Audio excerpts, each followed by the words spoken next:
Los estudiosos lo describen como una obra de teatro o la obra de teatro más representativa del romanticismo. Y en el mundo de habla hispana le conocemos como Don Juan Tenorio, escrita por José Zorrilla, un español. Entendamos como romanticismo el movimiento cultural que se originó en Francia, luego abrazó casi toda Europa, pero debo decir que enamoró especialmente España, consecuentemente al mundo hispanohablante. No es una obra que recomendaríamos leer.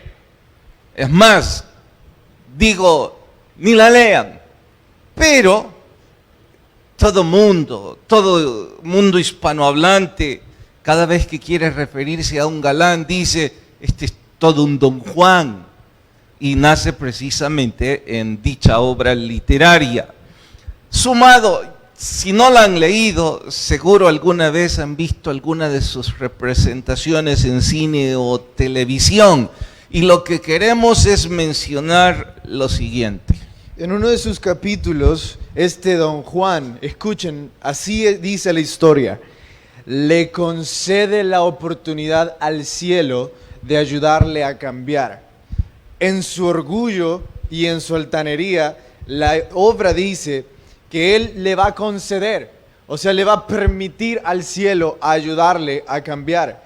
Él ya no quiere ser más un galán que anda de mujer en mujer o un picaflor, sino que él quiere cambiar. Entonces dice, bueno, pues voy a ver si el cielo me cumple, le voy a dar la oportunidad a Dios de cambiarme a mí. Entonces, cuando la historia sigue, no funciona.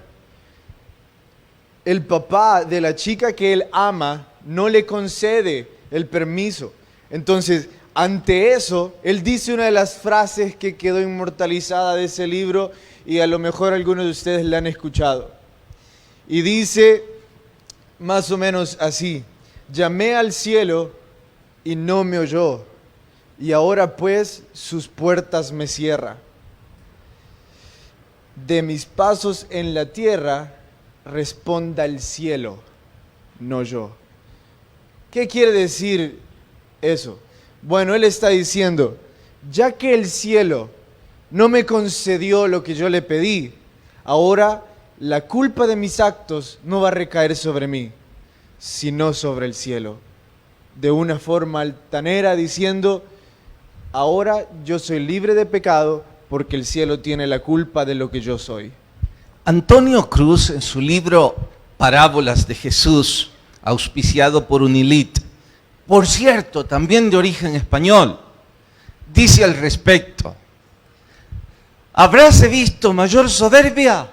Es como decir, Dios tiene la culpa de que yo actúe así. ¿Cuántos Juanes y cuántas Juanas, como los Tenorios, viven hoy día creyendo que Dios es el responsable de sus males? Acota: necias criaturas que tienen la desfachatez y la osadía de tratar a Dios como a un igual. Es el colmo del orgullo y la altivez humana. Quisimos introducir con una cita tan reconocida en literatura y teatro, porque resume bastante bien el mensaje que Jesús da a sus discípulos respecto a la desfachatez y a la osadía de algunos cristianos que, al estilo de Don Juan o Doña Juana, creen que Dios les debe algo, creen que han hecho algo y que Dios está en deuda con ellos. Por eso y más es que titulamos a nuestro estudio de hoy: Dios no debe nada a nadie. Vayan con nosotros hacia Lucas, capítulo 17. Dios no debe nada a nadie. Y cuando estén en Lucas, capítulo 17, al verso 7, y si por favor se ponen de pie con nosotros cuando encuentran la cita. Esto es simplemente para mostrar un poco más de reverencia ante la Biblia. Vamos a leer algunos versos, entonces no va a ser necesario que estemos parados mucho tiempo. Verso 7 dice: ¿quién de vosotros, teniendo un siervo que ara o apacienta ganado, al volver del campo le dice: pasa, siéntate a la mesa? ¿No le dice más bien: prepárame la cena, cíñete y sírveme hasta que haya comido y bebido? Después de esto, come y bebe tú. ¿Acaso da gracia el siervo porque hizo lo que se le había mandado? Pienso que no. Así también vosotros, cuando hayáis hecho todo lo que os ha sido ordenado, decid: siervos inútiles somos, pues lo que debíamos de haber hecho, hicimos. Mi Dios, gracias porque tenemos la oportunidad siquiera de ser llamados tus siervos. Pues tú, mi Dios, eres el Rey de Reyes y eres el Creador de este universo. Y el pensar que el Creador de este universo nos permite servirles, nos permite ser sus siervos, Señor, me llena de humildad y me llena de esperanza, Señor. Por favor, permítenos tener oídos humildes y un corazón receptivo. En tu nombre hemos orado. Amén. Pueden tomar su asiento. Cuando vamos a interpretar una parábola, sabio es identificar los símbolos, y haciendo eco de ello, hay dos personajes en esta parábola que llaman nuestra atención. ¿Cuáles son? El siervo y el amo, obviamente. Así es que intentemos identificar lo que cada personaje puede representar. En honor a ello les pregunto: ¿a quién representa el siervo?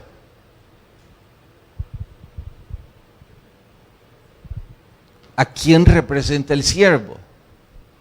Bueno, si les tengo en la luna es porque ustedes no leyeron nada, solo siguieron la lectura de Carlos. Pero la parábola se explica por sí sola, ¿sí? Sin duda, el siervo representa a la iglesia de Cristo como siervos del Señor. Entonces, ¿a quién representa el amo? ¿A quién representa el amo? ¿Sí, Balta? ¿A Cristo, a nuestro Dios? Absolutamente no. Cuidado, y no tendrían la culpa de que piensen que entonces el amo es Dios, porque tenemos la tendencia en casi todas las parábolas a encontrar esa representación. Pero atentos a esto, no podemos identificar a nuestro Señor con este señorón que trata con crueldad a su sirviente, o al menos cierta crueldad. Nuestro Señor vino para ceñirse y para servir hasta la muerte. Su sacrificio redentor es el mayor servicio a la humanidad. Así es que, ¿cómo puede ahora aparecer en escena con cierta crueldad hacia su siervo? Esto nos empuja a concluir: la parábola no gira alrededor de nuestro Dios, gira alrededor de un humilde trabajador que después de haber hecho su trabajo no tiene por qué estar esperando recompensa. ¿Por qué no?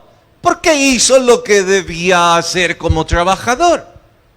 No tenía que estar esperando un aplauso. Pregunto, ¿me doy a entender hasta aquí? La parábola gira alrededor de un humilde trabajador, el cual hace su jornada con responsabilidad, y al fin de ese día, él no está esperando aplausos de nadie, mucho menos de su Señor.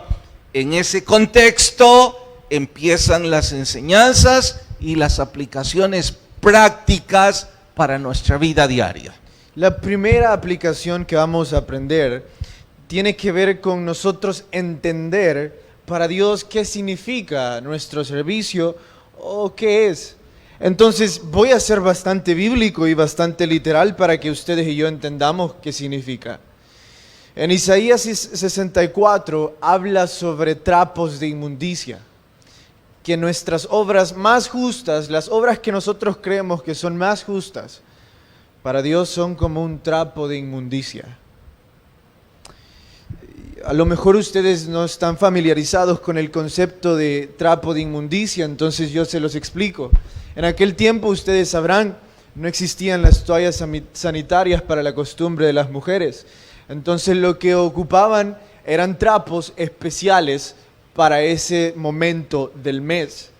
A esos trapos se les llamaba trapos de inmundicia, porque en la cultura de Asia Menor, para el hecho de que una mujer estuviera en su costumbre, se le consideraba inmunda también.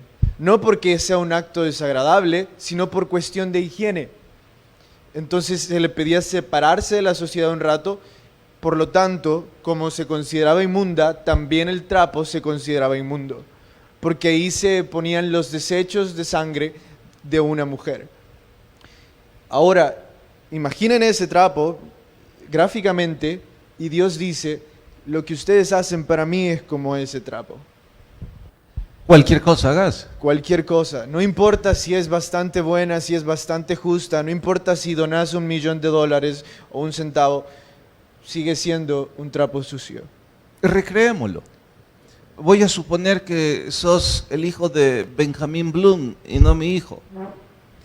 Sabemos que Benjamin Bloom donó el hospital para niños. Este país debe estar por siempre agradecido con gesto de tan grande nobleza. ¿Cierto o no? ¿Cuántas familias nos hemos visto bendecidos por tan noble gesto? Entonces, ¿es algo que debemos humanamente aplaudir? Humanamente aplaudir quizás sí por su obra quizás social, pero delante del cielo ¿Cómo no se vale llama? nada. Es un trapo de inmundicia. Wow. Al ponerlo delante de Dios, es un trapo de suciedad. Pero ahora lo importante es esto. Jesús no le está restando el valor a lo que nosotros hacemos o no le está restando el valor a nuestra responsabilidad. Simplemente nos está diciendo que el hecho que lo hagamos no quiere decir que Dios nos deba algo. O no quiere decir que tenemos el derecho de ahora decirle a Dios que nos debe algo. Entonces, se lo voy a explicar aún de otra forma, que es como yo lo entendí este pasaje. Porque a mí me dolió cuando escuché o leí lo que la Biblia decía en Isaías 64. Entonces, se lo voy a explicar así. Una vez yo fui al banco a hacer mi primer préstamo y yo iba tan feliz porque yo dije, he ahorrado y tengo este pequeño dinero para decirle al banco, háganme un préstamo. Y yo iba bien feliz, llevaba todos mis papeles en orden, todo lo que me habían pedido. Entonces fui con mi papá y pedimos al banco prestado esto. Entonces vieron mi sueldo y me dijeron, bueno, no le podemos prestar ni la mitad de lo que ahí está.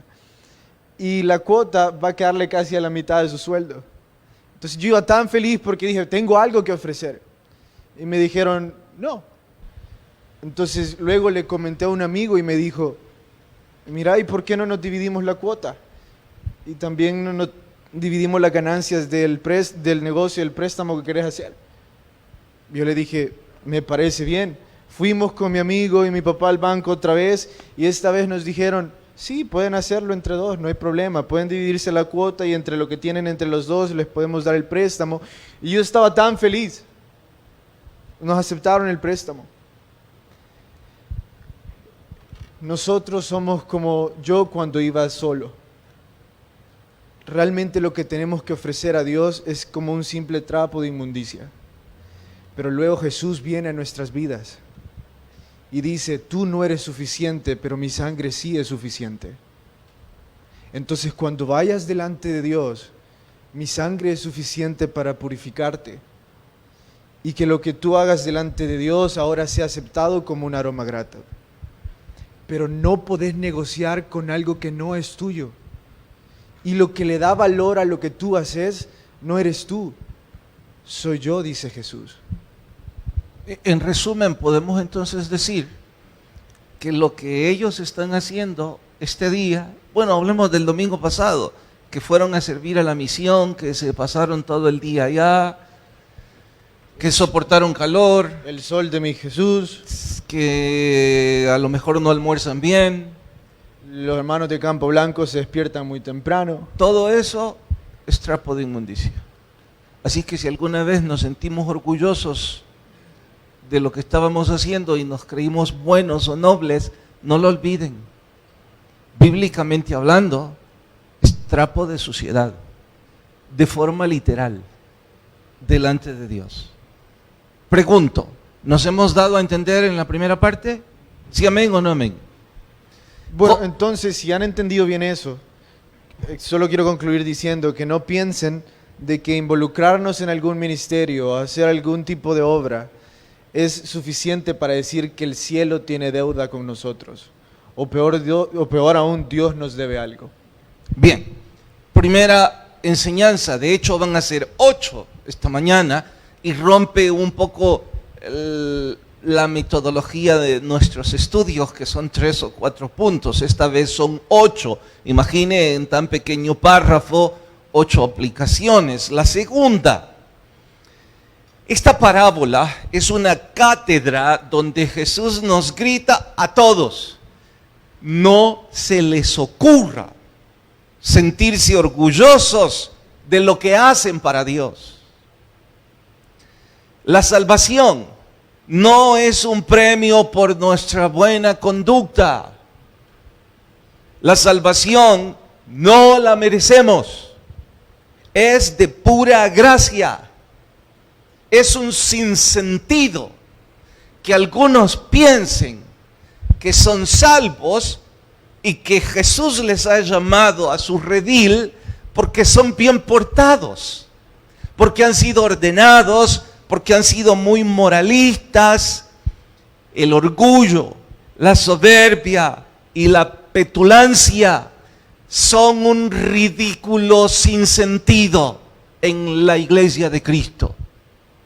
Cualesquiera de nosotros que vengamos acá con una actitud petulante, creyendo de que porque somos mejores que otros, Dios nos ha llamado, somos un ridículo sin sentido. No tendría razón de ser. Miren lo que Romanos 3:27 dice. No lo busquen, nuestro tiempo no va a ser nuestro amigo. ¿Dónde pues está la jactancia de los ordenados o de los muy moralistas? Queda excluida. ¿Por cuál ley? ¿Por la de las obras?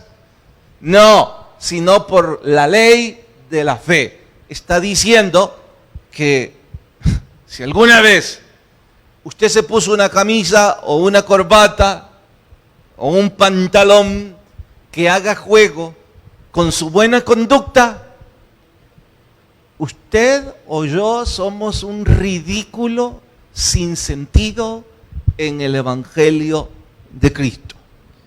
Entonces, sentirnos arrogantes por nuestra posición ministerial o por lo que hacemos es lo que está mal.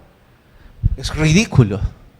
Pues que lo que pasa es que mientras te escuchaba estaba pensando en el hecho de que hay algunas personas que son todo lo contrario, se avergüenzan de su ministerio y se avergüenzan de ser cristianos. Entonces ellos, lejos de sentir orgullo de decir yo sirvo a mi Dios, estoy honrado, quizás una mejor forma de hacerlo, se sienten avergonzados. Bueno, te voy a citar un ejemplo común. Hay cantidad de personas que tienen vergüenza de usar la Biblia. No la llevan, por ejemplo, si no usan maletín, sino que llevan sus libros en la mano, ni en broma la llevarían a la universidad. O tratan de comprarla más chiquita que quepa en el bolsillo. O de cualesquiera cosas que en el trabajo muestren, lo último que quieren mostrar es su Biblia. Y ellos están en igual o peor condición de los que se sienten orgullosos, porque sienten vergüenza de su Dios, sienten vergüenza de su fe. Y la Biblia dice que aquellos que se avergüencen de Jesús delante de los hombres, Jesús se va a avergonzar de ellos delante de su Padre. Entonces yo creo que el punto es sentirnos honrados de poderle servir. Más que eso, yo creo que ese es el comienzo de la enseñanza, sentirnos honrados, pero habría que entender qué es sentirnos honrados. Para no ir hasta ahí, mejor retomemos. Punto 1, nuestras obras son trapo de inmundicia delante de Dios. Número 2, la salvación no es un premio. Número 3. Ahora en el punto 3, si nosotros analizamos el mundo de las relaciones humanas, podemos entender que se espera que un empleado haga por lo que se le paga, pero más importante aún, que un empleado cumpla con su deber con su jefe o con su amo.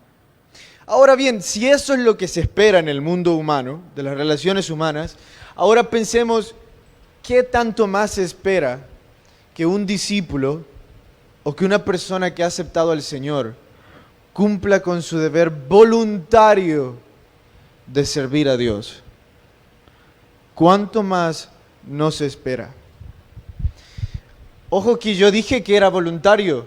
Es que yo pienso que al yo decir o al mi papá hacer tanta referencia de que nuestro servicio poco vale, hay algunos que estarán pensando, ¿y entonces para qué lo hago? Bueno, la razón del por qué ustedes y yo lo hacemos es porque es voluntario. Nadie nos está obligando, nadie nos ha puesto una cuchilla.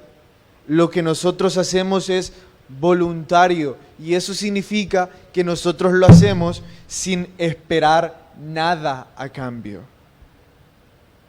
Y tampoco lo hacemos por un compromiso, sino que lo hacemos por el simple hecho de que amamos a Dios y estamos agradecidos con Él. Entonces, es un error creer que vamos a obtener bendiciones si nosotros hacemos más. Es un error creer que por nuestro trabajo voluntario Dios nos debe algo y Él nos va a dar algo. Ahora bien, el hecho de que Dios sea bueno y a veces por nuestro servicio Él decide bendecirnos o por nuestra fidelidad Él empieza a reparar nuestras vidas, es otra cosa. Pero no significa que Él nos deba algo. Eso simplemente significa lo que mi papá dijo antes, que Él es grande en misericordia y en gracia. Pero, ¿recibimos algo en algún momento? Bueno, dijiste antes de ir ahí que en el mundo de las relaciones humanas, a ver, Lick, usted es abogado, ¿cierto? Trabaja para el órgano de justicia. Entonces, a usted se le paga por X horario, ¿cierto? De trabajo, de lunes a viernes. Ah, usted es independiente. Ah, no, entonces usted ya no pertenece, ya no es empleado. Bueno, mientras fue empleado, cuénteme, su horario de 8 a 4. Asumamos que yo soy su jefe. Entonces lo encontré trabajando a las 4. ¿Qué espera de mi parte hacia usted, ya que yo soy su jefe y usted es mi empleado?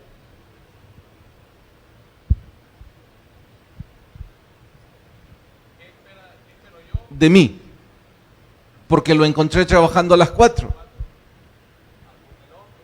¿De veras? ¿Usted quiere que yo le elogie porque usted está trabajando a las 4? ¿Y ustedes por qué están riendo? ¿Por qué están riendo? A ver, de veras, los que están riendo, levanten la mano y ayúdenme. Sí, ¿por qué?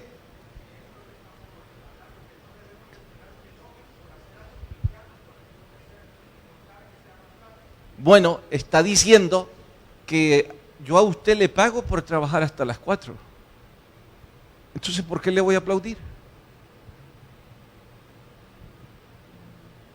No tengo por qué aplaudirle. Usted no tiene por qué esperar que yo le aplauda. Bueno, ¿por qué? ¿Por qué no tiene que esperar eso? Porque es su obligación trabajar hasta las 4. Bueno, en ese contexto, pues vamos a la siguiente enseñanza. Bajo la perspectiva de contratos humanos, nos pagan por hacer algún servicio. Así es que ahora sigo con el IC, pero cambiemos. Sigo siendo su jefe, mas esta vez no le hallé trabajando a las 4, sino que le hallo trabajando a las 4:30. Bajo la perspectiva de contratos humanos, ¿qué esperaría usted que yo haga como su jefe?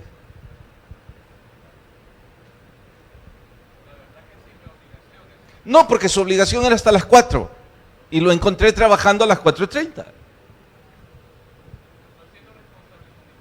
Sí, pero ¿qué espera de mí? Sí, ahora humanamente hablando, está bien que me diga, bueno, no espero que me pague más, pero esperaría que me diga, hey, gracias por su responsabilidad, bien hecho, buen trabajo. Bajo la perspectiva de contratos humanos, bajo la perspectiva divina, no es asunto de elogios, es asunto de gratuidad divina. ¿Entendieron qué significa eso? ¿Sí amén o no amén? ¿No? A ver, Lick, si usted entendió, ya no lo ve ahora desde el punto de vista humano, ahora véalo desde el punto de vista de que usted no me está sirviendo a mí, sino que está sirviendo a Dios. Entonces, si yo le encuentro trabajando a las 4:30, ¿qué es lo que va a esperar? No, no humanamente hablando, bíblicamente hablando. ¿Y qué espera entonces de mí? ¿Qué me diría usted a mí como su jefe? ¿Qué me dirían ustedes a mí como su jefe? ¿Quién habló? Que no agradezco. Es que, ¿sabe? Aunque parezca gracioso, esa es la ridícula actitud de muchos de nosotros los cristianos. Que creemos que Dios debe agradecernos. Que creemos que Dios debe enviar líderes a aplaudirnos y a elogiarnos. Un mayúsculo ridículo sin sentido. ¿Cuál entonces sería la actitud correcta, no desde el punto de vista humano? Desde el punto de vista espiritual. Sigamos, Lick. ¿Cuál sería entonces?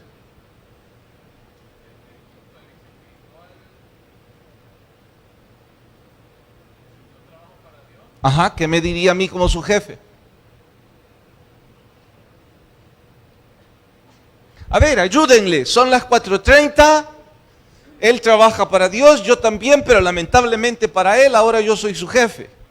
Y yo encontré trabajando a las 4:30 a él y su horario llegaba hasta las 4. Entonces, ¿qué me dirían a mí como su jefe? A ver, hermano. ¿Qué me diría? Cuénteme.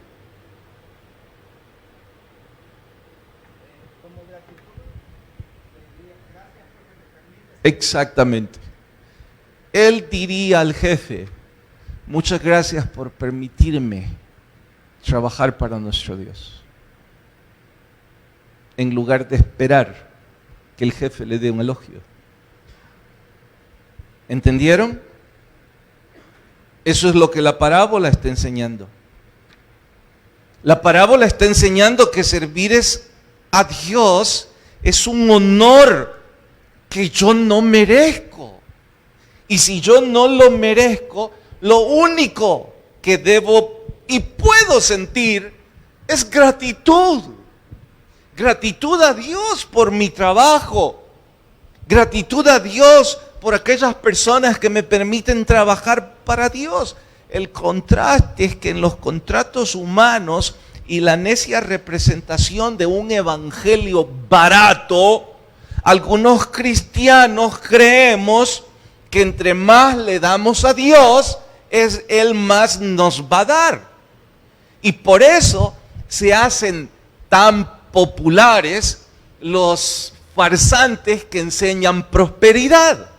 Porque le dicen a la gente que invierta en el reino, que siembre más, que sirva más, porque si usted se encarga de los negocios de Dios Dios se va a encargar de sus negocios. Ridículo, sin sentido. Dios no nos debe nada. Servirle ya es un honor. El hecho de que nos permita ser sus siervos, lo único que debería despertar en nosotros es gratitud. El sentimiento de reclamar un servicio es un sentimiento hipócrita. Es como tratar a Dios como un igual. Mire el ejemplo. Vos trabajás para la iglesia. Entonces yo soy tu jefe. Sin embargo, por tu trabajo, ¿qué es lo que esperás? Estoy hablando de forma humana. Mi paga. Tu paga. Y en tal sentido me estás tratando como a un igual. Los dos somos humanos. Exacto. Vos estás trabajando para mí y yo tengo la obligación de pagarte por tu trabajo. Eso es tratarnos como a igual. ¡Qué desfachatez! Pensar que podemos tratar a Dios como a un igual. Y que por lo que nosotros hacemos para Él, Él nos tiene que dar algo. No nos debe nada. Siguiente aplicación. Entonces, lo que he entendido es que lo que nosotros recibimos es la oportunidad de servirle. Y de eso debemos sentirnos agradecidos. Eso es lo que recibimos. ¿Sabes qué? Como ya entendí esto, el siguiente punto es tan importante porque algunos hemos recibido la oportunidad de servirle a Dios. Ustedes sabrán que en el mundo evangélico, gracias a Dios, hay un buen número de siervos. La verdad es que muchos de ustedes sirven acá. Yo pienso que a lo mejor un 60% de los que están acá sirven. Hemos recibido la oportunidad. Ahora, saben que como el enemigo no ha podido impedir que el grupo de siervos crezca, entonces lo que ha hecho es que ha minado la mente de muchos siervos con la misma mentira que se creía el don Juan Tenorio. ¿Cuál mentira? Que él creía que era muy útil. Hay muchísimos servidores en esta iglesia y en los ministerios que se creen muy útiles, con mucho que ofrecer. Incluso yo pienso que llegarían al punto de decir que son imprescindibles en el ministerio, que el día que ellos no lleguen, el ministerio no va a funcionar. O que si ellos no hacen las cosas bien, entonces nada va a salir bien. Han llegado hasta ese punto. Y por eso es que Jesús, sabiendo que nosotros al recibir la oportunidad de trabajar para Dios, la ocuparíamos de esa forma, añade esta historia. Por favor, regresen al capítulo 17. Quiero enseñarles algo. En el capítulo 17... esta parábola empezó en el verso 7, pero en el verso 5 y en el verso 6, Jesús les dice a todos aquellos que tuvieran fe como un grano de mostaza, van a ser capaces de decirle a un sicómoro, desarráigate y plántate en el mar, y os obedecerá. Y ustedes saben que en otra parábola similar, Jesús dice, si ustedes tienen la fe como un grano de mostaza, le van a poder decir a una montaña, muévete, ¿y qué va a pasar con esta montaña? Entonces los discípulos iban a andar por ahí diciendo, somos los movedores de montaña o somos los movedores de sicómoro, porque tenemos la fe de hacer todo esto. Entonces, como Jesús les acaba de dar un gran privilegio, una gran oportunidad, Jesús piensa, estos van a andarse poniendo apodos o van a andarse poniendo títulos de movedores de montaña. Entonces, antes que se les ocurra hacer eso, yo les voy a decir, su único título es siervos inútiles somos, y lo que debíamos de haber hecho, eso hicimos. Ese va a ser su único título. Pablo entendió muy bien esto. Y él en una de sus cartas le dice a todos los que les están leyendo, todo lo que yo conozco, todo lo que yo fui, todo lo que yo he estudiado, lo estimo por basura, con tal de ganar a Jesucristo y de reflejar a Jesucristo en mi vida. Eso es Ahí lo que está. dice Pablo. ¿Querés usar la lámina? Bueno, ponelo. Eso es lo que dice Pablo. Ahora miren lo que dice esta referencia de Charles Spurgeon. No es esta. Es la anterior. Ahora miren lo que dice Leonard Ravenhill. Lo que el apóstol Pablo tenía por basura, muchos predicadores hoy día lo tienen por su currículum. Y muchos servidores hoy día lo tienen por su currículum. Sus conocimientos, sus estudios, las cosas que han hecho, las iglesias a las que han ido a predicar, las conferencias a las que han asistido, los milagros que han hecho, las personas que han recibido a Cristo por ustedes, los talentos musicales que tienen, los talentos que tienen en enseñar a los niños, las ideas que tienen. Todo eso, Pablo dice, es basura. Y nosotros lo tenemos por currículum. Eso es malo porque es la experiencia ministerial de ellos. No, es que realmente quizás no recordamos la experiencia ministerial de Pablo. Sos cruel. Bueno, la Biblia es lo que dice eso, no yo. Así es que acabas de pintar, lo sacaste de Wiersbe, me imagino que ya que no los ha podido frenar, porque el pueblo evangélico es rico en voluntarios, entonces los demonios hicieron una treta en donde no van a poder detenerlos, pero como no los van a poder detenerlos, hagan que se crean importantes, en donde dijiste que les engaña la mente.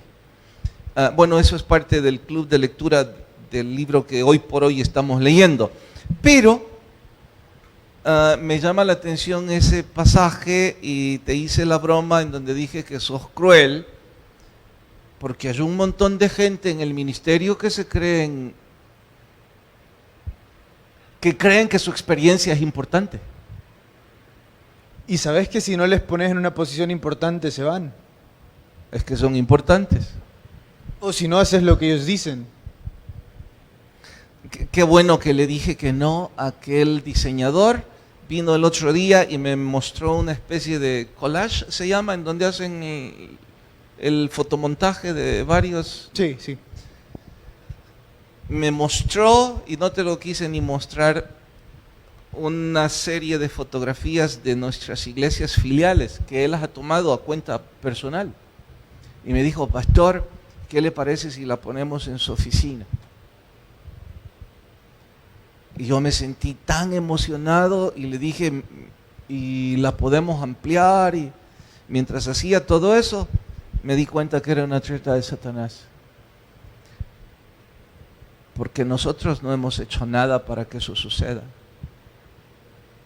Es la treta de Satanás para hacernos creer que tenemos experiencia. Qué ridículo, qué sin sentido. Si hubiera hecho eco, tendría que ir ahora y arrancar todo eso. Mira, perdón, es que me recordó algo que sucedió ayer. Ayer en el culto de jóvenes, en la última canción, tuvimos un momento muy hermoso de adoración. Entonces, algunos jóvenes estaban levantando sus manos, sus voces se oían. Era un momento muy hermoso. Entonces, cuando yo escuché todo eso y vi todo eso, yo dije, quiero tomar un video, quiero subirlo y quiero enseñarles a otros jóvenes que se puede adorar al Señor y todo eso. Entonces, cuando estaba haciendo eso, recordé lo que habíamos leído. Y como vos decís, eso era una treta para Satanás, de Satanás, y decirme, mostrar lo que está sucediendo. Sentíte orgulloso de eso, sea altanero. Y en eso sentí que Dios me dijo, disfruta este momento. Creo que ahí se aplica la otra pantalla. ¿Cuál otra? ¿Mostrarla? Cuenta todo lo que Dios ha hecho contigo. Ah, claro. Pero no digas nada de lo que haces para Dios. No promuevas aplausos, sino promueves su gloria. Este fue Spurgeon, ¿no? Sí, este fue Charles Spurgeon. Mire cómo los grandes predicadores son humildes. Y solo porque usted y yo hicimos una cosita, si no nos aplauden, si no nos reconocen, o si el pastor no nos visita porque nos enfermamos o no nos preguntó, el escándalo que monta. Bueno, ¿en dónde vamos? En el 6. Cada día hay cantidad de servidores en la iglesia evangélica que se arrojan títulos rimbombantes, posiciones estrafalarias y siempre dicen que tienen celo espiritual por proclamar el Evangelio de Cristo. Ridículo sin sentido. Los únicos coprotagonistas de esta obra teatral, me refiero a la parábola, que no es ficción sino realidad, los únicos coprotagonistas son los siervos inútiles. ¿Quién es un siervo inútil? El que no cree merecer nada, el que hizo lo que debía hacer. Los que con humildad se sienten agradecidos por hacer el trabajo de Dios. Los siervos que con sencillez de corazón están sirviendo a Dios.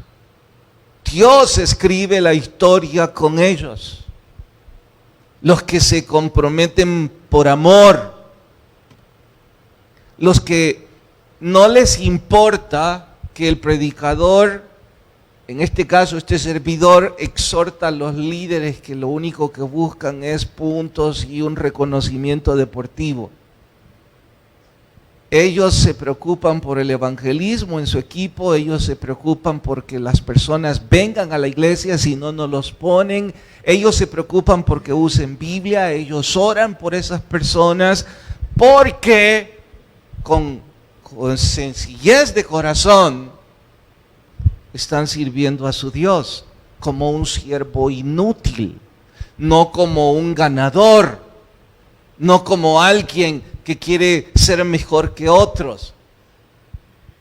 ¿Qué sentido tiene ser mejor que otros en estos torneos? ¿Qué sentido tiene en una iglesia querer ser mejor que otro? Es vergonzoso que algunos piensen que el predicador, por estar en un púlpito, ocupa una mejor posición. Unos predican, otros dirigen el equipo de sonido, otros la música, otros barren, otros acomodan sillas. Todos estamos honrados por servir a Dios y todos no lo merecíamos. Todos deberíamos entonces tener un corazón humilde, lleno de gratitud, porque Él nos deja servir.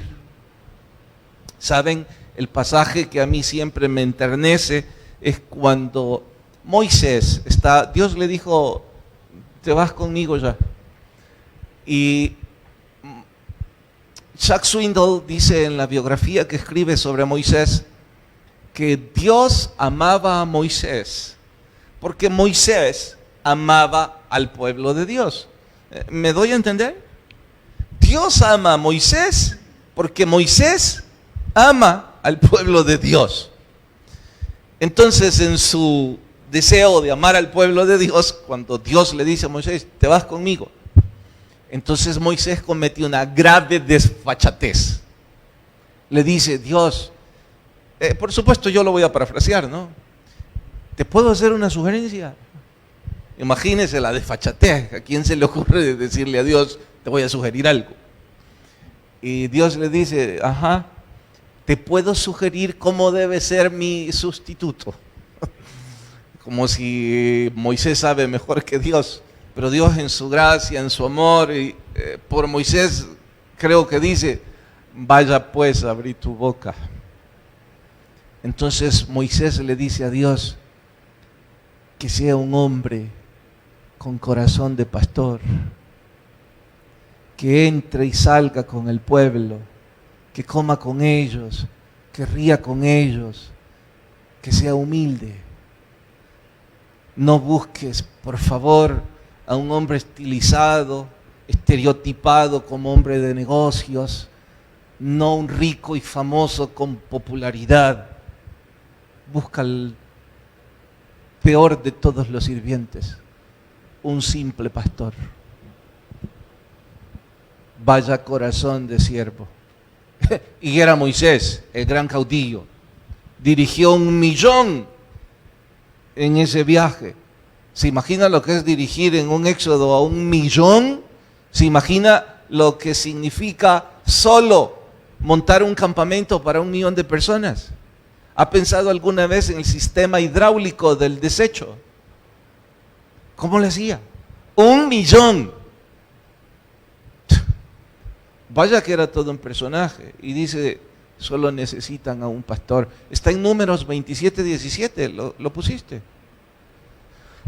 Dice, y que salga delante de ellos y que entre delante de ellos, que los saque y los introduzca, para que la congregación de Jehová no sea como ovejas sin pastor. Bueno, número 7. Como dato curioso, antes de entrar al número 7, ¿sabes que uno de los personajes que la Biblia dice que tenía un corazón conforme al corazón de Dios? Todos sabemos es David, pero ¿saben cómo la Biblia describe el trabajo que David hacía? Dice literalmente, y entraba y salía de en medio del pueblo y comía con ellos. Yo pienso que David fue como, después de Josué, fue como Dios diciéndoles, esto es lo que Moisés me pidió y este es mi corazón para con el pueblo. Y eso describe exactamente, por eso quería empezar con eso, describe exactamente a lo que un cristiano debería de aspirar. Un cristiano no debería aspirar a ser un Juan Tenorio o un monumento religioso. Yo pienso que necesitamos más siervos con sencillez de corazón, con humildad. Que a lo único que nosotros deberíamos de aspirar es a ser llamados siervos inútiles. Ahora, quiero contarles la etimología de esa frase siervo inútil, porque en la traducción se perdió un poco el significado directo. Jesús no ocupa directamente la palabra inútil, sino que en la traducción literal significa tan solo siervo. No más, nada menos que un siervo. Lo que les estoy tratando de decir es que si algún título alguna vez ustedes y yo hemos de buscar, o si de alguna forma nos hemos de llamar, es tan solo un siervo. Nada más que eso. Porque lo que debemos de hacer, eso hacemos por gratitud. Para cerrar, ¿alguien quiere sugerirme los derechos de los esclavos? ¿Pueden citar los derechos de los esclavos? Vamos, Will, sugiérame los derechos de los esclavos. No tienen ningún derecho. ¿De dónde acá hemos sacado que los cristianos tenemos algún derecho o que Dios nos debe algo? Son doctrinas que charlatanes promulgan e ignorantes creen. Dios debiendo algo a un simple mortal. Es cierto que nuestro trabajo para Dios es importante. Oh, eso sí, pero no nosotros. Nuestro trabajo para Dios es importante, pero no nosotros. ¿Acaso da gracias al siervo porque hizo lo que se esperaba? No. Creo que la mejor ilustración es la del burrito de Betfagé. Yo quisiera decir que todos deberíamos identificarnos con ese burrito, pero no, yo creo que todavía el burrito nos queda muy arriba. Y para quienes no saben la historia, el burrito de Betfagé es ese animal de carga que el Señor envió a los discípulos y les dijo, miren, hay un pollino de asna por ahí, tráiganmelo porque en él voy a montarme para mi entrada triunfal. Y todos sabemos que el único burro en la historia de la humanidad que ha caminado sobre alfombras es el burrito de Betfagé. Imagínense un burro sobre alfombras. Yo creo que eso es muy parecido a este burro y a este otro en este púlpito.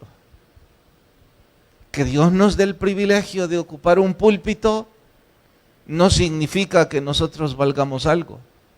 Solo significa que somos dos burros a quien Dios nos da el enorme privilegio de hablar sobre su palabra. Así que cuando terminemos el culto, a ver cómo te quieres sentir, si como el burro mayor o el burro menor. Te doy chance, ¿cuál preferís? Soy más joven. ¿Ok? En tal caso, vas a ser el burro menor. Bueno, así es que yo saldré de este culto orgulloso porque soy el burro mayor. Y cuando termine y me baje, ustedes díganme, pero burro al fin. Somos tan solo siervos inútiles. El único importante en la historia bíblica es nuestro Señor y Salvador Jesucristo. Servirle es el honor más grande que un mortal puede tener. Dios no nos debe nada y nosotros le debemos por gratitud todo, absolutamente todo lo que podamos hacer. Señor, gracias por darnos tan grande honor.